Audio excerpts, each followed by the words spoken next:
Esdras capítulo 4. Ouvindo, pois, os adversários de Judá e Benjamim que os que tornaram do cativeiro edificavam o templo ao Senhor, Deus de Israel, chegaram-se a Zorobabel e aos chefes dos pais e disseram-lhes: Deixai-nos edificar convosco, porque, como vós, buscaremos a vosso Deus, como também já lhe sacrificamos desde os dias de Zaradom, rei da Síria, que nos mandou vir para aqui.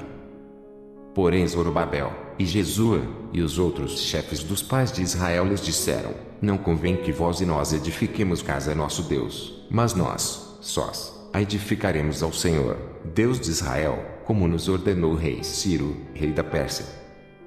Todavia, o povo da terra debilitava as mãos do povo de Judá e inquietava-os no edificar. E alugaram contra eles conselheiros para frustrarem o seu plano, todos os dias de Ciro, rei da Pérsia, até ao reinado de Dario, rei da Pérsia. E sob o reinado de Assuero, no princípio do seu reinado, escreveram uma acusação contra os habitantes de Judá e de Jerusalém. E, nos dias de Artaxerxes, escreveu Bislão, Mitredate, Tabel e os outros da sua companhia a Artaxerxes, rei da Pérsia, e a carta estava escrita em caracteres aramaicos e na língua siríaca.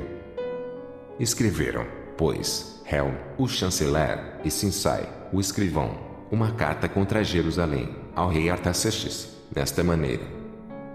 Então, escreveu Helm, o chanceler, e Sinsai, o escrivão, e os outros da sua companhia, Dinaitas e Afarsaquitas, Tarpelitas, Afarsitas, Arquevitas, Babilônios, Susanquitas, Devitas, Elamitas e outros povos, que o grande e afamado Osnapar transportou e que fez habitar na cidade de Samaria, e os outros da além do rio e em tal tempo.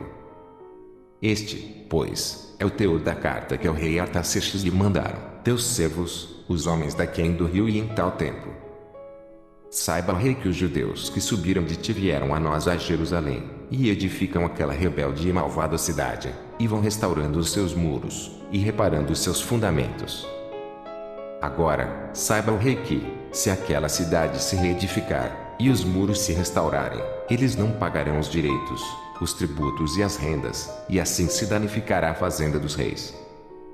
Agora, pois, como somos assalariados do paço, e não nos convém ver a desonra do rei, por isso mandamos dar aviso ao rei, para que se busque no livro das crônicas de teus pais, e, então, acharás no livro das crônicas e saberás que aquela foi uma cidade rebelde e danosa aos reis e províncias e que nela houve rebelião em tempos antigos, pelo que foi aquela cidade destruída.